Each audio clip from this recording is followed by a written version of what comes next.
Namaste!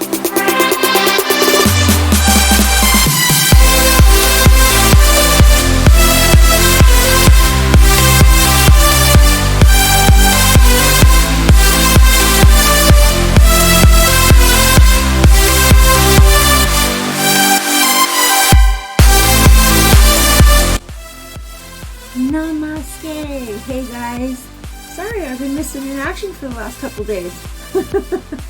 I had a big birthday bash Saturday, and Sunday I spent the day recuperating, and then yesterday we had what is the last doctor's appointment for 6 months for my husband. So I have a new case, guys. Okay, I have a new case. This is Sean Dougherty. I'm going to do a case on a 12-year-old little boy. I'm going to read about it in a minute. But first, I just wanted to give an update to those of you out there. And I know there's a lot of you who have been praying for Dean, my husband, since the beginning of his health crisis, which has been going on for several months now. So just a little recap. So my husband went in for a like an annual physical, but it wasn't annual. It had been a few years since he'd been in. He had started experiencing some stuff, and I wanted him to go get checked out. So he went in. He first time he ever saw that doctor, so they did like a bunch of tests just to get like a baseline. One of the tests they did was blood tests, urine tests, x-rays, just a bunch of different things. My husband had been a smoker for 44 years. So, of course, they did chest x-rays. Well, they came back. He had some hormones out of whack. They put him on some medication, and he was having a hard time acclimating to the medication. And that's kind of where we were focusing, was on whether or not he was going to be able to do this medication or if it was going to actually work for him. And while we were focusing on that, waiting out that period where it takes your body time to adjust, he got a call from the doctor that they had found something in his lung when they did the chest x-ray. It was really scary. They called it a lymphatic nodule, and they did a biopsy on it, and he's had multiple other tests done since. So when they did the biopsy on the lymphatic nodule, they did find other areas of concern that they were worried about. But they did a biopsy on the lymphatic nodule, and it has come back as benign. It's nothing. It's just there. They think that what happened, why it's there, is because we had a mold issue happen in our house last winter, and our house got infested with mold, and we were displaced for a while. It was a nightmare. We lost a lot of our belongings. It was a nightmare. They feel like maybe that sparked it, and then on top of the fact that he had been a smoker but anyways, he quit smoking the day they told him that they found out he had something in his lungs. He has not had a cigarette since. It's been, oh my gosh, maybe 5 weeks, 6 weeks. I'm so proud of him for that. That is the hardest thing. The doctor said that cigarettes is the hardest thing in addiction to overcome. So I'm very proud of him for that. Literally has not cheated one time. So anyways, we proceeded to go on and have many tests done, other stuff done, because they did find other areas of concern in his lungs. He has been officially diagnosed. He has emphysema, which is a treatable disease. People can live with it for a really long time, and it can actually get better over time. Like, the longer he goes without smoking, the more his lungs are healing themselves. And then there's other modalities of healing that I will be helping him with as well. Just, natural type stuff. Anyways, so we went into the doctor yesterday for the last of the consultation appointments, following up from his last PET scan. And we were told such good news. So there is no cancer there, but he is at high risk for developing cancer because of how many years he smoked. So, but they are, as far as like the tissues in his lungs and stuff like that, they're not worried right now that anything's trying to become cancerous in this moment. But they are going to keep a heavy watch on him because he is high risk. So he will be going back in 6 months to have another PET scan done. If there's no change, and by the way, I forgot to mention, there was marked improvement between the first scan that was done like 6 weeks ago and the one that was done recently. So there is improvement, which is good. So If that continues to happen when he goes in 6 months and has another scan done, if that continues to happen and the healing continues to take place, then they'll schedule him out for a year from there. But they're going to monitor him for about 5 years. So that's how that is, guys. And there's some of you out there that I reached out to in the midst of beginning of all this when I was terrified that I was going to lose my husband. There was a moment in time when I'm almost shaky talking about this. I received a message from Spirit telling me my husband was going to be okay. Spirit basically told me that this is how they had to get him to quit smoking. My husband is markedly older than me. 15 years older than me. So the chances of us being able to spend the rest of our life out is already brought down a little bit by the fact that he's quite a bit older than me. And we are in our later years. So, Spirit is telling me that they had to do, this had to be a scare. This had to be a scare to get him to quit smoking, to get him to focus on his health so that he can extend his lifetime and be with me longer. Basically, I was told by Spirit my husband was going to be okay. That this was a wake-up call. And once I received that message, I relaxed and calmed down a lot. Once I received that message, because I trust Spirit. I've lived my whole entire life, Spirit whispering in my ear. My every experience I've ever had with Spirit telling me something's going to happen, it has freaking happened. It has been the truth. So because of that, I believe. I believe when Spirit comes to me and says, he's going to be okay. This is a scare tactic to create a wake-up call to quit smoking. Otherwise, he would never have quit smoking.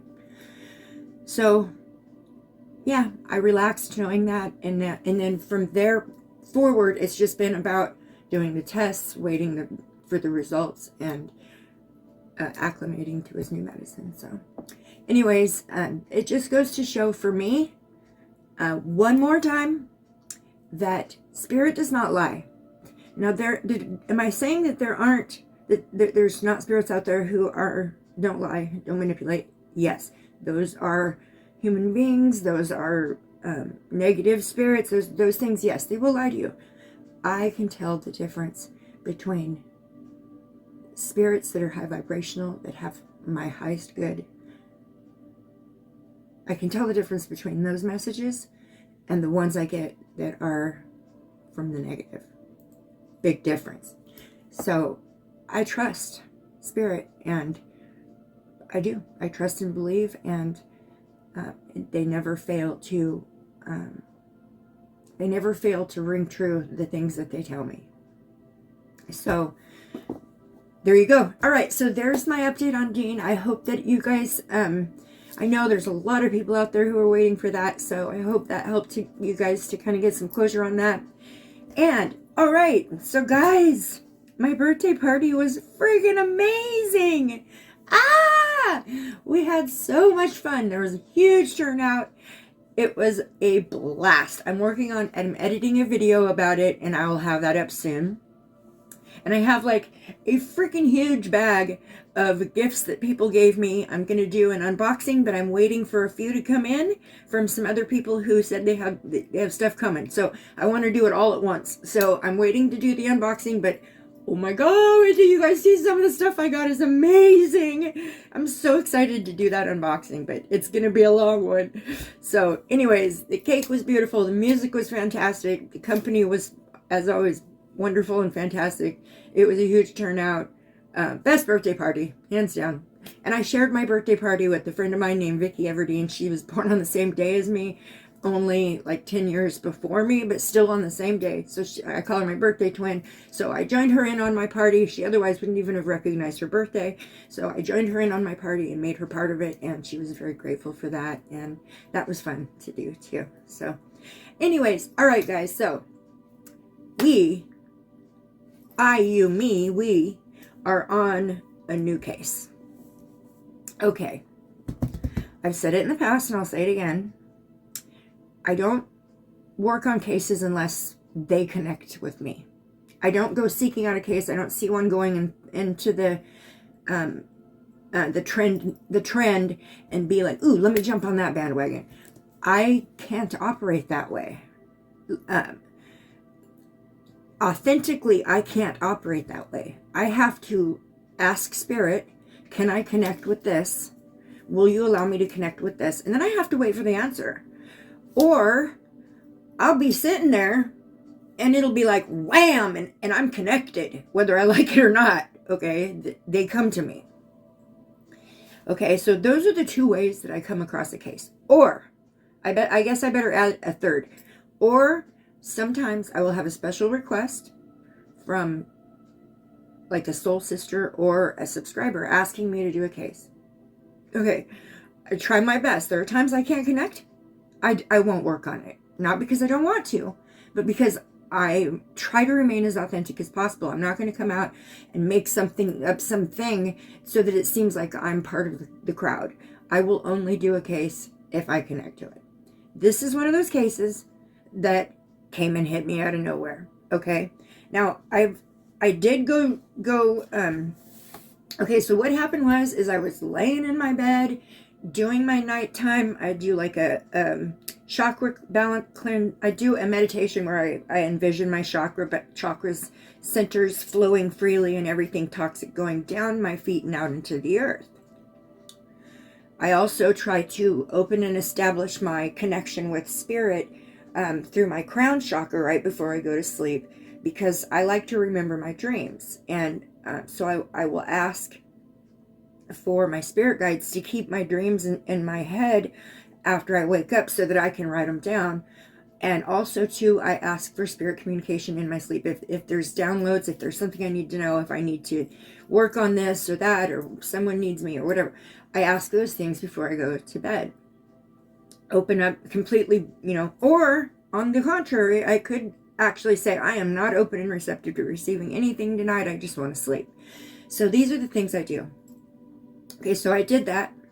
And when I was done, I laid down in my bed and I turned on my YouTube, because I fall asleep listening to my soul sisters videos. And, that's the time where I'm sitting down doing nothing and I can listen to the videos. And anyway, so that's what I do at night. So I turned on my YouTube and this case was bam right there. I don't know if you guys have ever heard of the channel Grizzly True Crime. I'm new to her channel. I just recently found her and subscribed to her. So she was right there in my feed, and she was doing this case. Okay, so I listened to her video. I was like, wow, there's something wrong there. I'm still not connected, but like, wow, there's something wrong there. There's something going on. That just isn't, it doesn't ring true. And so then the video ended. I scroll up, and what freaking happens next? There's another video of this kid that played, like maybe 2 or 3 videos later. There's another video of this kid on a different channel. I cannot remember the name of that channel, because I didn't even really finish watching it through, because I was in full goosebumps from head to toe. As soon as that video started and I heard the name Sean Dougherty, I was like, there it is again. There it is again. I listened for a little while, and then wham, wham, wham, wham, I started getting them. They started coming in. Okay. This case, you guys, unfreaking believable. Can I say that again? Unfreaking believable. So wrong. Okay, so I'm going to clear my energies out of my area right now. I'm just going to kind of clear before I do anything. And then I'm going to do this again before I start my reading. But I'm literally feeling like I need this, like right now, in this moment. Before I even do anything else, go further. I do. I feel like I need this. Oh my goodness. You guys need it. Blessings, blessings. Okay. All right, you guys, so here it is. I wrote down the information, and that's it. I didn't write down any questions like I normally have, like a whole page of questions. Didn't write down any questions because I already know in my head what I want to ask. Okay, so Sean Dougherty, 12 years old.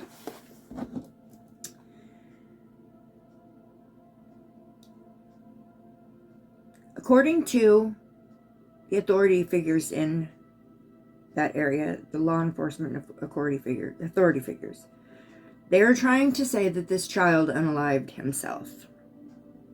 But that is not the truth. That is not the truth. On April 13th, Wednesday night, April 13th, 2022, in York County, Virginia, Sean Dougherty, 12 years old, one of 4 siblings, a 6th grader at Tabb Middle School, who dreamed one day of becoming the President of the United States, whose favorite things to do were to read. He loved reading. He once spent $107 of his own money just to buy new books. He loved his family. He loved to laugh.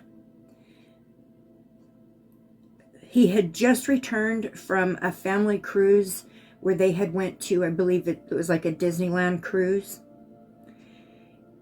Okay. Sean, okay, so Wednesday night, the 13th, Sean was laughing with his family. His mother had brought home some cookies that as a treat to the family, these carrot cake cookies. Sean ate one of these cookies and he was like, "Oh, magnifique, delish." I mean, he was laughing and joking with his family. He had spent an hour just kind of hanging out with his mom, just talking about everything right before he went to bed. And as he left the room to go to bed, he says to his parents and his family, "Good night, guys. I love ya. I'm going to bed. I love ya. Good night." And he went to bed. Okay, that was the mood on Wednesday, April 13th, 2022. Okay. In the following afternoon, on Thursday, April 14th, 2022, Sean's sister, teenage sister, I think she's around 16, 15, 16, maybe even 17. That information is not out there. I'm intuitively picking that up. Sean's older sister, Maria, returned home from school and the door was locked. So she called her mother and she said, "Mom, the door's locked and Sean's not answering the phone, not answering the door. What do I do?" And okay, so the mother said, "Okay, we'll give him a call." Okay, why wasn't Sean answering the door? Why did she have to call the mother? The mother had left to take her mother, Sean's grandmother, to a doctor's appointment. She had asked Sean had just walked in the door from school, and she had asked him, "Hey, your baby brother," he had a 2-year-old brother, "is sleeping on the couch right there." Mind you, Sean's 12. Okay, I was babysitting at 12. She asked him, "Can you watch your brother for 1 hour while I take grandma to the doctor and I'll be right back?"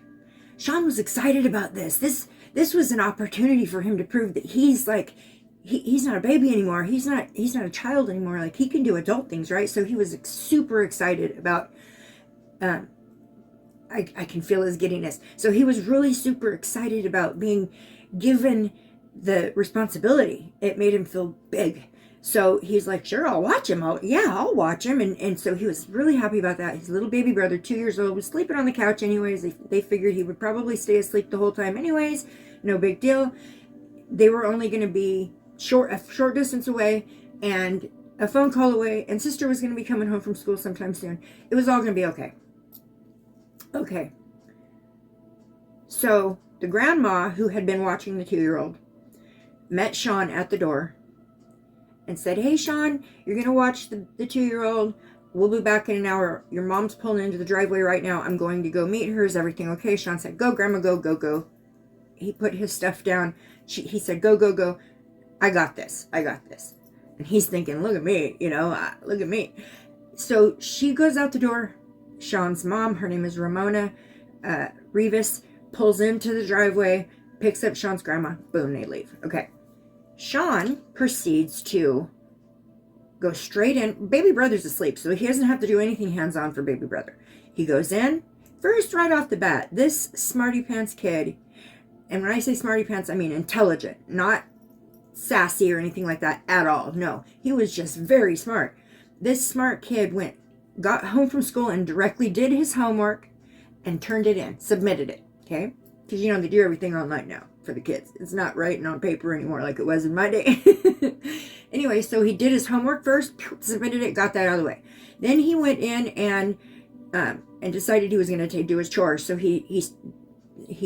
well, first he decided to make something to eat. So he made himself a snack and he left it sitting on the counter. And he's like, okay, I'll eat that once I finish my chore and then I'll be good to go. I can go play video games. So he made himself a sandwich and set it on the table. And then he proceeded to take the garbage out of the garbage can and tie it up. There may have been 2 garbage cans. I just got a flash of 2. Okay, so he took the garbage out and he tied it up in the bag and he replaced the liners. I had seen him replacing the liners in the garbage can. Okay, that's the end. Okay, so that was the end of the vision the end of what I was seeing for Sean for a minute. Okay, now return back to Maria coming home and not being able to get in and not being able to get Sean to answer the door, him not answering a phone, her not being able to get, she called her mom. She's like, I can't get in. Sean's not answering the door. She said, call him. He didn't answer his phone. So Maria decides to go along the side of the house, going through the side gate, try to go to the back door to see if she could get in through the back door or get his attention somehow through the back door.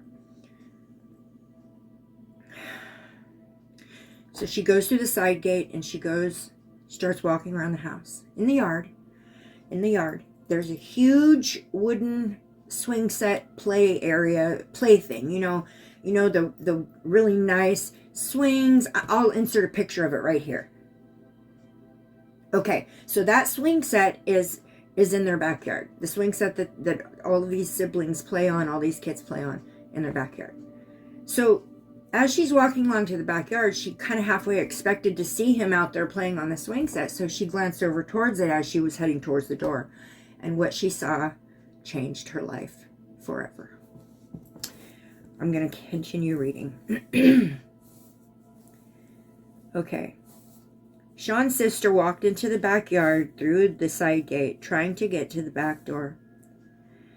This is when she found her 12-year-old brother hanging from the wooden swing set, partially suspended by a shoelace-type string that was tied to the swing set, tied to the board.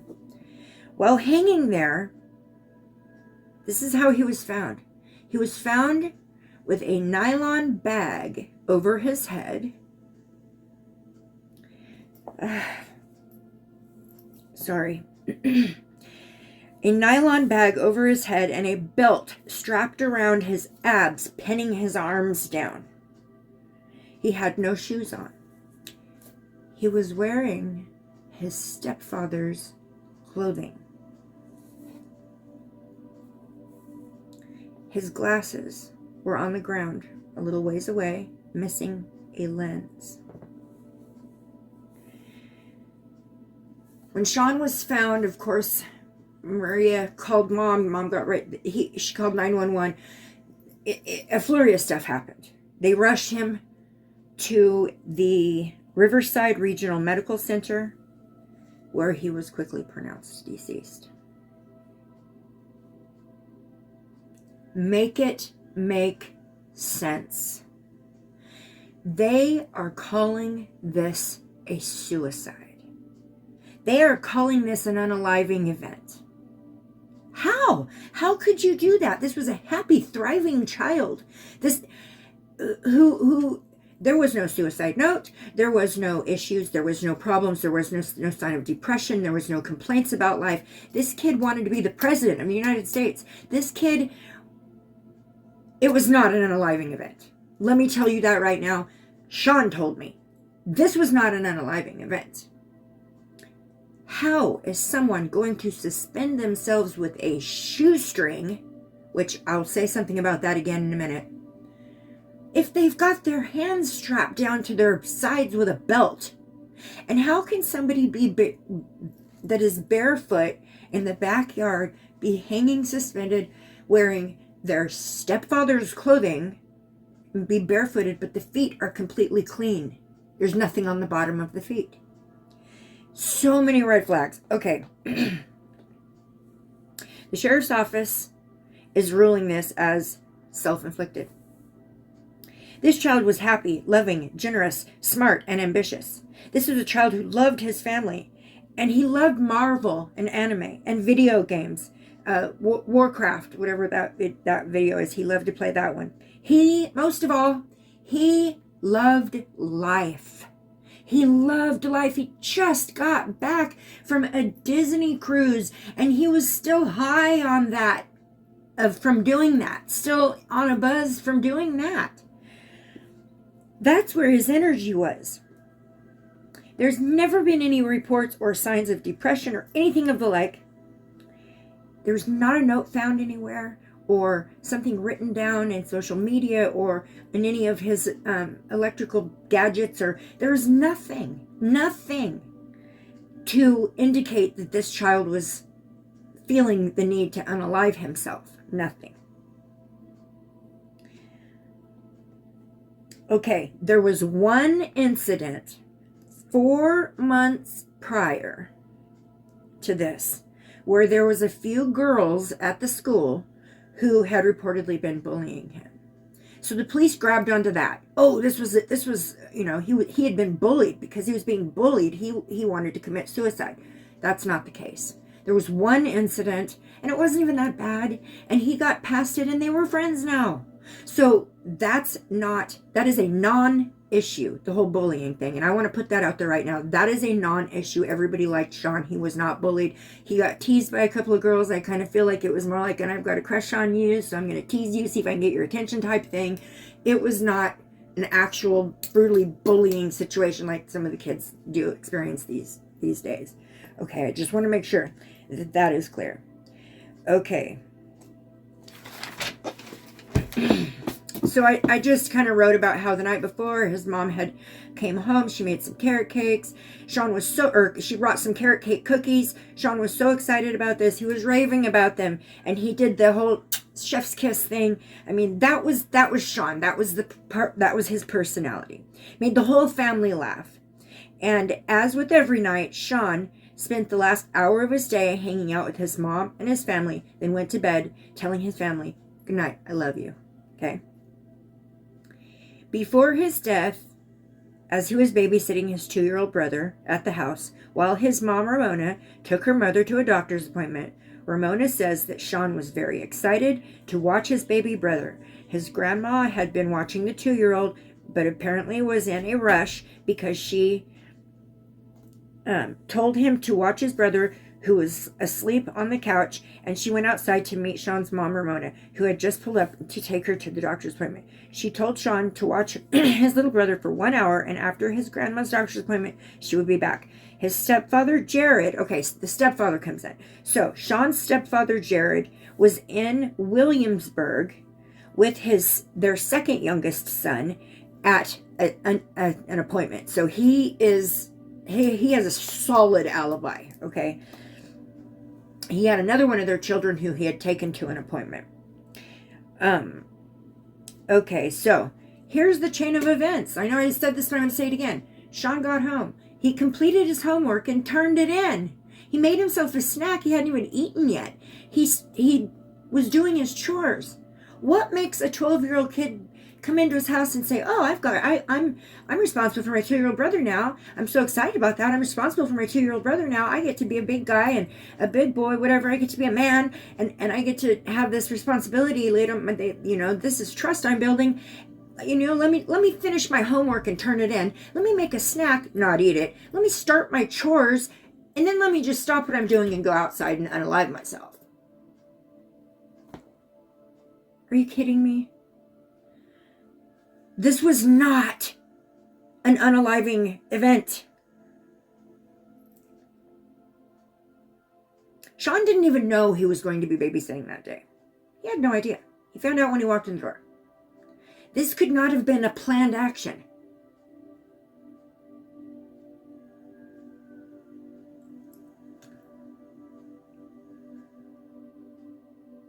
So when Ramona got home, she ran into the house looking for her 2-year-old toddler. So obviously she was contacted letting know that her son had been found this way. The ambulance had been called. So Ramona runs home. When she runs home, she comes running into the house. And the first thing on her mind, obviously, you know, Sean is being taken to the hospital. So where's the baby? So her first question was, where's my 2-year-old toddler? And so she goes running into the house looking for him. She finds her 2-year-old toddler under a pile of laundry. She sees his little legs sticking out. So she goes in, she grabs him, scoops him up, and he's limp and out of it and just kind of, you know, not his normal self. But he kind of comes around, he starts to cry. Slowly he kind of comes out of it. But he appeared to be drugged. He appeared to be very out of it. He did come back and come around and come out of it. But the way he was acting, he appeared to be really groggy and really out of it. Okay? The family says that there were many, many things out of place that day. Starting with Sean wearing his stepdad's clothes. Oh, okay. Wait, I think that's... Okay.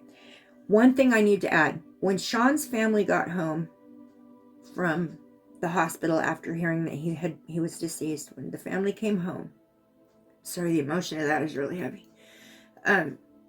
They came in and they noticed a bunch of stuff was off. They noticed that garbage had been halfway done. They noticed the snacks sitting on the table. They noticed Sean's things laying around out of place, which was not normal. And they noticed some cupboards open and just a few other things.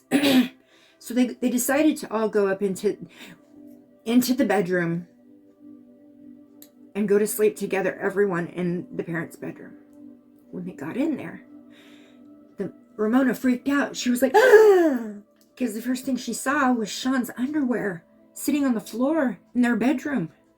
And Jared, Sean's stepdad's drawers all pulled out. That freaked her out, so she called the police. She's like, oh my God, I just found my son's underwear on the floor in my bedroom. Totally not normal.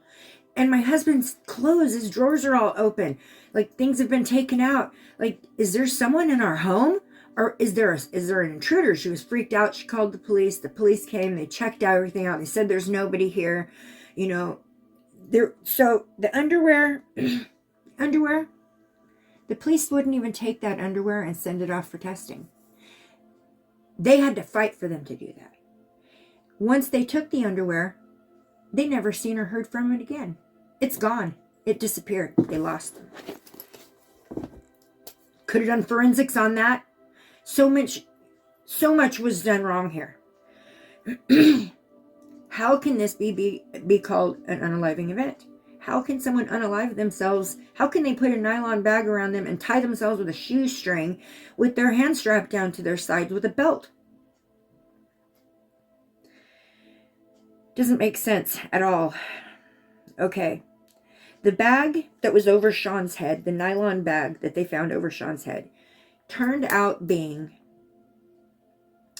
a motorcycle helmet bag, storage bag. It was one of two that Jared, the stepdad, owned, old motorcycle helmet bags. Those two bags had been in a pile in the garage because they were getting ready, with a bunch of other stuff, because they were getting ready to take it off to the Goodwill. So they went, as soon as they saw it, they recognized what it was. They went running in, you know, when they got home, they went running into the garage to make sure that that's exactly what they were seeing. And they saw that one of the bags was missing. And the other one was missing the drawstring. Later, they found out that it was a combination of that drawstring and the drawstring from the other bag. That was the shoestring-like string that he had been suspended by, with the nylon bag over his head. Okay. Also, they found boots that had been partially unlaced, but it was like it was taking too much time. This person was in a hurry. They had 1 hour to work with. And before they got to work in that 1 hour, Sean had done his homework, made a snack, started his chores. So if you think about it, say the homework took 20 minutes. Make a snack, 5 minutes. Do the garbage, 5 minutes. That's 30 minutes into that hour that's already been eaten up. So whoever came in and did this to him, they had to hurry. They tried to take the laces out of the boots. I seen it happen. They couldn't, it wasn't happening fast enough. They saw the string coming out of the drawbags and they pulled both of them out. They grabbed one of the, I'm seeing one of the strings would not come out of the drawbag that was over his head at first. So he just grabbed the whole drawbag. Just grabbed the whole bag, I mean. It was later ripped out and stuck over his head after. Okay.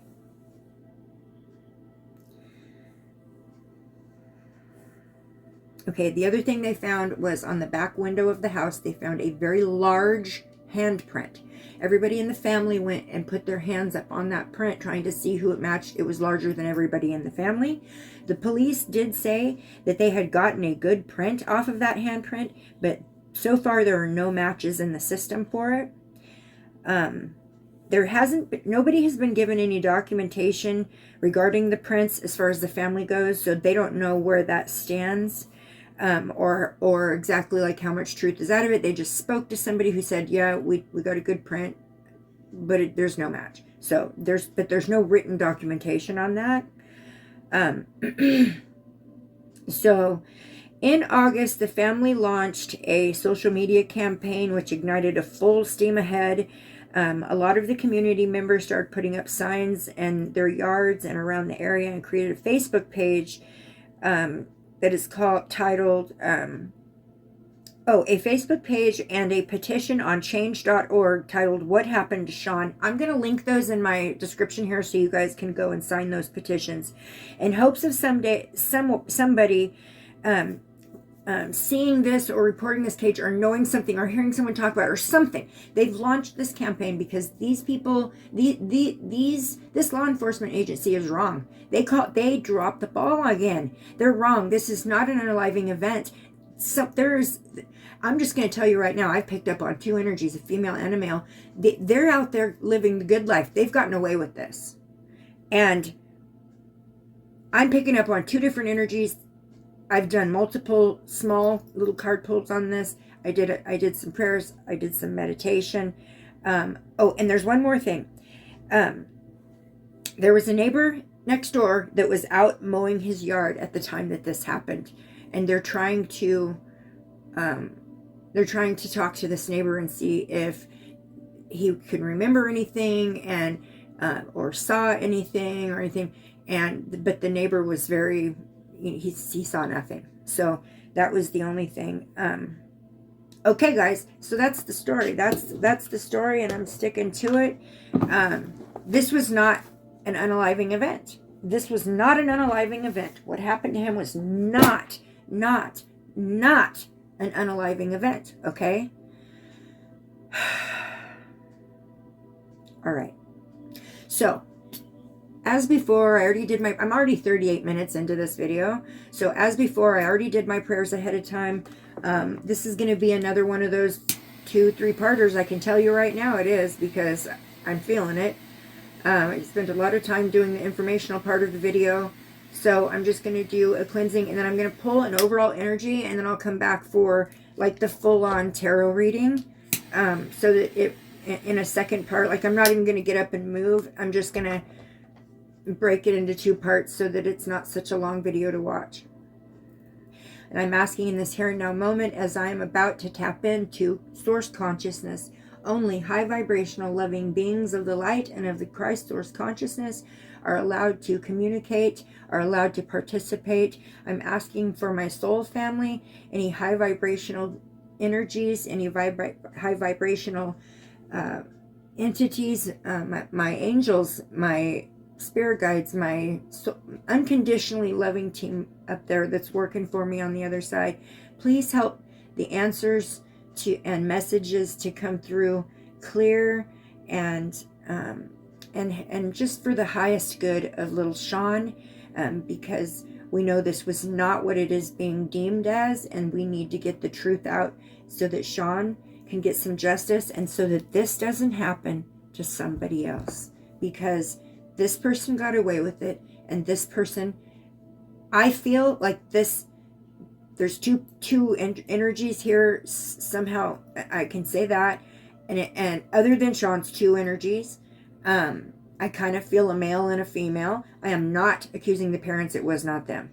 Okay, this is at least one of those cases where I can actually, honestly, with all my heart, say I do not feel this was the parents. This was not, the parents had nothing to do with this, okay? A lot of times it's the parents, and they try to set it up to look like it's somebody else or whatever. This was not the parents, okay? I'm telling you right now, this was not the parents. I seen an interview that the parents did, just like a 5-minute interview in the midst of that second video I saw, where I was able to look at their faces and listen to their voices and watch their mannerisms, which gives me the ability to kind of tap into their energy a little bit. This was not the parents. This was not the parents. I'm going to get an overall energy.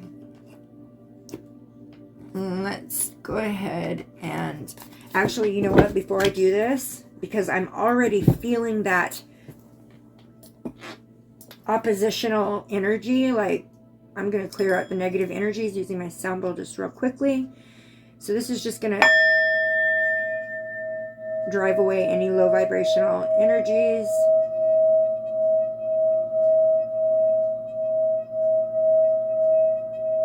And there they go. Okay.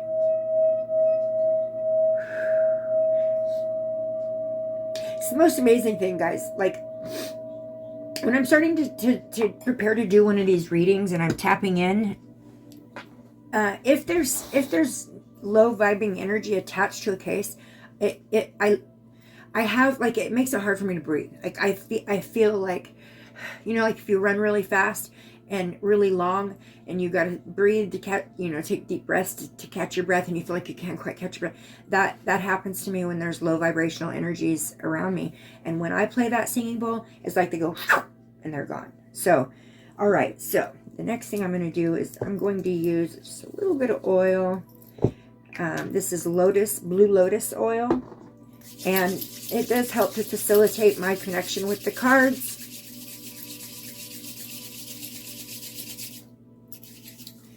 I do have to make sure I rub it in really good because I don't want to ruin my cards. Okay. All right. So I'm asking my spirit guides. I'm asking the spirit guides of Sean Dougherty. I'm asking you to start out this reading with just an overall energy of what happened to this child. Just an overall energy of what happened.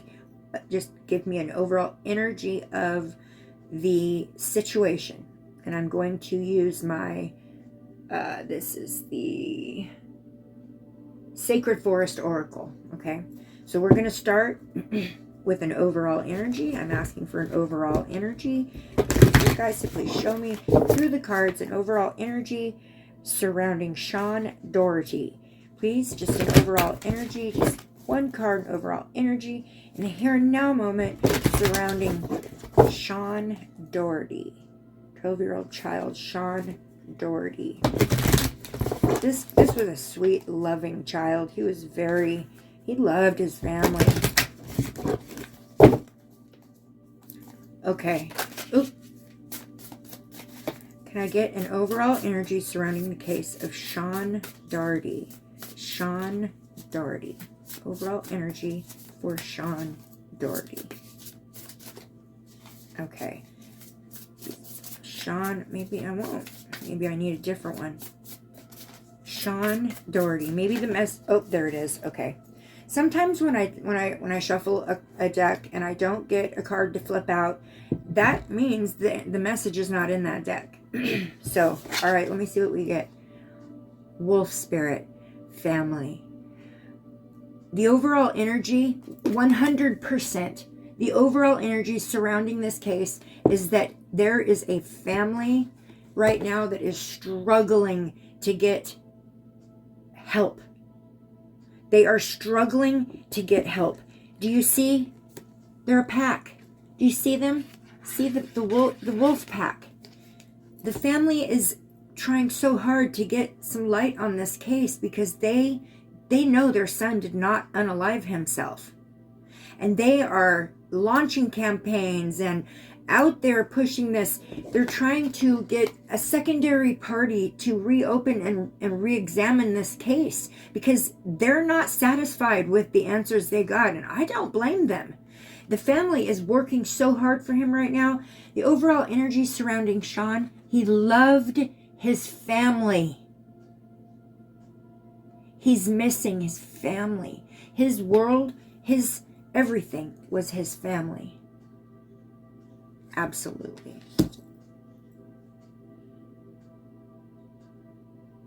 Okay, so I'm gonna leave off right there. When I come back, I'm going to go into a full-on tarot read. I'll be right back in the next video. Will be uploaded right after this one. I'm going to come back in to do like a full-on tarot read. I just wanted to open with the information first, give an overall energy. There we have it. Sean loved his family. His family was everything to him. Everything. And that's the overall energy surrounding Sean Dougherty. So please come back and watch part 2. I'm going to be doing that right now. I'm going into it right now. So please come back and watch part 2. We're going to pull some tarot.